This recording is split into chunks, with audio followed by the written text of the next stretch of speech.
अस्सलाम वालेकुम। हदीस दिल में खुश आमदीद। मैं हूं डॉक्टर इफ्तिखार। दोस्तों, पिछले हफ्ते हमने आपकी खिदमत में वीडियो पेश की थी हमारी इल्म दुश्मनियाँ। अगर ये किसी वजह से आपसे मिस हो गई हो तो इसका लिंक इस वक्त आपकी स्क्रीन पे आ रहा होगा और वीडियो के आखिर में भी आएगा। आज की वीडियो है वोट किसे दें। मोहतरम दोस्तों, आजकल वतन अज़ीज़ में इलेक्शन का बहुत ज़िक्र हो रहा है। जल्द या बदे मुल्क में इलेक्शन होना ही है। इस सिलसिले में हम 3 या 4 वीडियोस पर मबनी एक सीरीज़ आपकी खिदमत में पेश करने जा रहे हैं ताकि आने वाले इलेक्शनों में हम अपने वोट का दुरुस्त और ज़िम्मेदाराना इस्तेमाल करके मुल्क की बेहतरी में अपना हिस्सा डाल सकें, क्योंकि वोट का गैर ज़िम्मेदाराना इस्तेमाल करके हम मुल्क की तबाही और बर्बादी में हिस्सेदार बन जाते हैं। मोहतरम दोस्तों, आज हमारा मुल्क जिस तकलीफ़ दे सूरत हाल का शिकार है, इससे सभी दुखी हैं। हम अपनी महफ़िलों में मुल्क को लूटने वाले और इसे नुकसान पहुंचाने वाले लोगों का जिक्र करते रहते हैं, लेकिन ये बात बताना भूल जाते हैं कि इन हुक्मरानों की अक्सरियत को हमने ख़ुद अपने सरों पे मुसल्लत किया है और जो ज़बरदस्ती इक़्तिदार पे काबिज़ हुए वो भी इसलिए कि हमारे मुंतखब करदा लीडरान बाक़ायदा और बासलाहियत नहीं थे, इसलिए गैर सियासी ताकतों को इक़्तिदार पर कब्ज़ा करने का मौका मिला। और मोहतरम दोस्तों, हमें पसंद हो या ना हो, बहरहाल इस मुल्क में एक नाम नहाद जमहूरी निज़ाम कायम है, जिसका मतलब ये है कि किसी न किसी हद तक हमारे ही वोट इस बात का फ़ैसला करते हैं कि हमारे हुक्मरान कौन होंगे।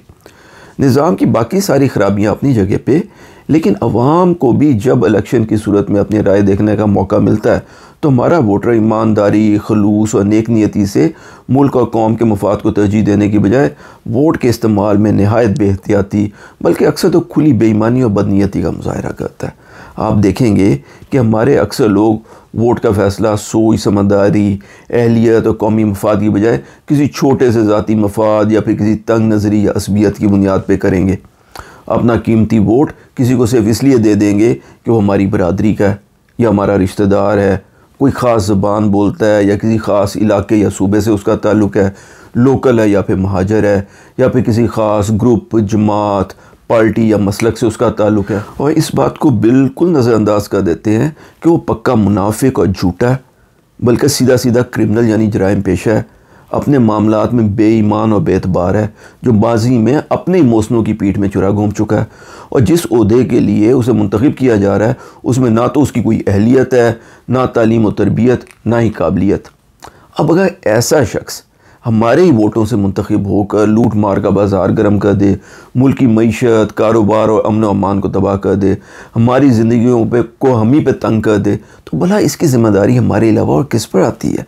और अब हमें चीखने, चिल्लाने और दुआइयाँ देने का क्या हक़ बाकी रह जाता है?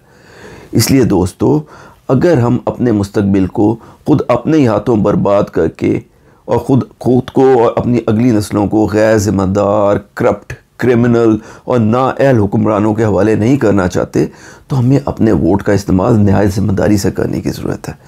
किसी भी इलेक्शन में, ख्वाह वो कितना ही छोटा या बड़ा क्यों ना हो, दोस्तों, वोट एक मुकद्दस अमानत है। अपना वोट किसी के हक़ में डालने से पहले कम से कम इन 10 बातों का ख्याल ज़रूर कीजिए। सबसे पहले तो ये कि जिसे आप वोट देना चाह रहे हैं उसकी रेपुटेशन कैसी है, वो अपने मोहल्ले, अपने इलाके, अपने वसीम में क्या एक शरीफ और बाक़ायदा इंसान के तौर पे जाना चाहता है? एक शख्स को कम से कम इतना तो बाक़ायदा ज़रूर होना चाहिए कि आप अपने घर की ख़वातीन और बच्चों का उनके घर में आना जाना गैर मुनासिब ना समझें।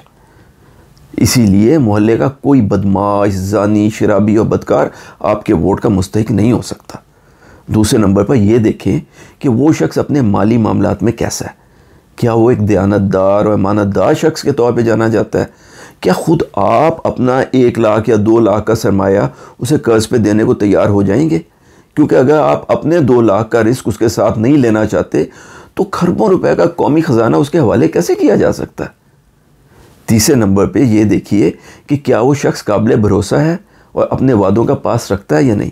एक ऐसा शख्स जिसने माजी में अपने वादों को पूरा नहीं किया और बार बार अपनी बात से मुकर जाता है या बार बार सियासी पार्टियां चेंज करता है, हरगिज़ काबिल एतबार नहीं है, ख्वाह की इखलाकी और माली रेपुटेशन काबिल कबूली क्यों ना हो।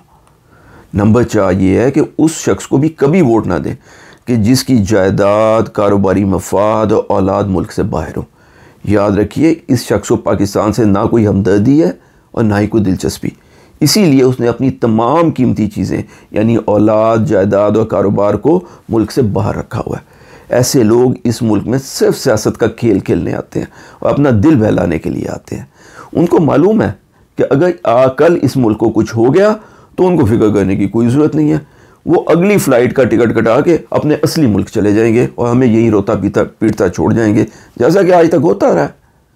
इसीलिए इसरार करें, तहकीक करें, ताकि ये मालूम करें कि जिसके पास पाकिस्तान के अलावा किसी मुल्क की शहरियत है उसे हरगिज़ वोट ना दें। दोस्तों, ऐसे लोग पाकिस्तान और पाकिस्तानियों के दुख को समझ सकते ही नहीं हैं। सिर्फ ऐसे लोगों को वोट दें जिनका जीना मरना सब कुछ पाकिस्तान के साथ हो, जिनको इस बात का यकीन हो कि अगर खुदा ना खास्ता कल को पाकिस्तान को कुछ होता है तो वो खुद भी बच ना सकेंगे। पांचवी बात यह है कि किसी ऐसे शख्स को भी कभी वोट ना दें जिसने कभी या तो किसी बैंक से कर्जा लेके माफ़ कराया हो, या किसी अखलाकी जुर्म में जेल काटी हो, या नैब या किसी और इदारे के साथ मिलकर प्ली बार्गेन की हो, यानी पैसे जमा करा के अपना मुकदमा बंद कराया हो। ऐसे लोग एक धेले के एतबार के भी मुस्तहिक नहीं होते। नंबर 6 ये कि ऐसे तमाम लोगों को भी मुस्तरद कर दें जो माजी में मुल्क दुश्मन बयान देते आ रहे हों, या उनके राब्ते और दोस्तियाँ मुल्क दुश्मनों के साथ साबित शुदा हों। अच्छा दोस्तों, 7वें नंबर पे ये भी एक बड़ी ज़रूरी समझने की बात है कि सियासी ओहदे के लिए बहुत आला तालीमी मेयार कोई ज़रूरी शर्त नहीं है। दुनिया में बहुत से आला पाए के सियासी लीडरान ज़्यादा पढ़े लिखे नहीं थे। मसलन जंग अज़ीम के दरमियान बरतानिया के वज़ीर आज़म सर विंस्टन चर्चिल ग्रेजुएट भी नहीं थे। अमरीकी सदर जॉर्ज वाशिंगटन कभी भी अपना स्कूल मुकम्मल ना कर सके, और इब्राहिम लिंकन ने तो कभी कोई फॉर्मल एजुकेशन हासिल की ही नहीं थी। अगर हालिया दौर में भी देखें तो जैकब ज़ुमा, जो कि सन 1999 से लेके 2005 तक साउथ अफ्रीका के नायब सदर रहे और फिर 2009 में साउथ अफ्रीका के सदर भी बन गए थे, बिल्कुल गैर तालीम याफ्ता थे। लेकिन इन अहम मिसालों के बावजूद अमूमन एक मुनासिब तालीम याफ्ता शख्स शायद सियासी ओहदे पर मसाइल को समझने और उनको हल करने की बेहतर सलाहियत रखता है।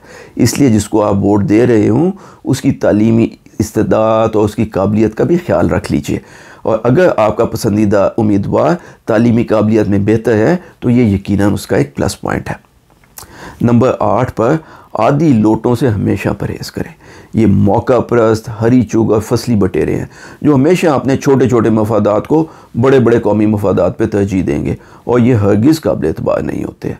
9वें नंबर पर वोट देने से पहले ये ज़रूर देख लें कि जिसको आप वोट देने जा रहे हैं उसके पास आपके मसाइल को हल करने के लिए कोई ठोस प्रोग्राम होना चाहिए कि जिस पर आपका दिल ये कहे कि हाँ वाकई ये एक ऐसा प्रोग्राम है कि जिस पर अगर अमल किया जाए तो बेहतरी आने के इम्कानात हैं। ऐसे शख्स को वोट ना दीजिए जो मुखालफों पर सिर्फ तनकीद ही करता रहता है, मगर ना तो अपना कोई प्रोग्राम पेश करता है और ना ही उसके पास कोई काबिल अमल मंशूर है।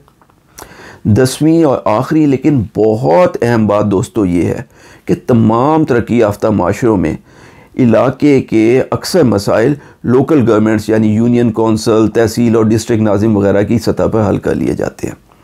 इसलिए हर वो उम्मीदवार और हर वो पार्टी जो अमली तौर पर लोकल गवर्नमेंट्स के इलेक्शन कराने और लोकल गवर्नमेंट्स को मुनासिब अख्तियारात और फंड्स देकर उनको मौसर और बाख्तियार बनाने की बजाय आने बहाने लोकल गवर्नमेंट के इलेक्शन से बचने की कोशिश करे, यकीन कीजिए वो आपके मसाइल को हल करने में कभी मुखलिस नहीं हो सकती। वो सरीहन आपसे झूठ बोल रहे हैं, और उनकी सियासत और उनके इक़्तिदार का वाहिद मकसद तमाम मसाइल पर काबू करके उनको ज़ाती मफाद और सियासी रिश्वत के तौर पर इस्तेमाल करने के अलावा और कुछ नहीं है। दोस्तों, लोकल गवर्नमेंट्स का मामला इतना अहम है कि हम अपनी अगली वीडियो, जो कि अगले इतवार को हम आपकी खिदमत में पेश करेंगे, सिर्फ इसी मौजू पर है, ताकि आप मुल्की मामलात में लोकल गवर्नमेंट की अहमियत को समझ सकें। दोस्तों, अगर हम मुल्क की बेहतरी में अपना हिस्सा डालना चाहते हैं तो इसका बेहतरीन तरीका यही है कि मुल्क की बागदौड़ ऐसे मुंतखब नुमाइंदों के हाथ में दें जो दयानतदार, अहल और नेक नीयत हों।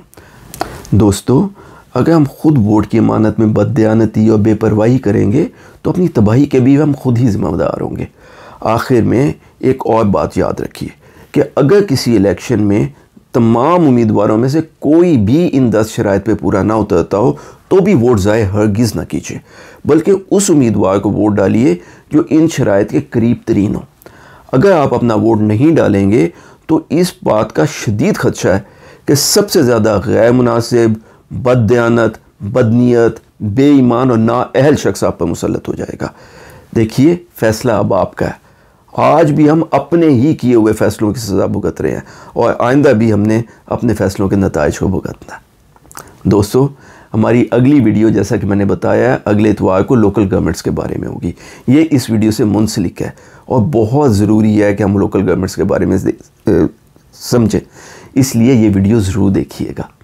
अगर आपको हमारी आज की वीडियो पसंद आई हो तो बराए करम इसको लाइक कीजिए, हमारे चैनल हदीस दिल को सब्सक्राइब करें और बेल आइकॉन दबाना ना भूलिएगा।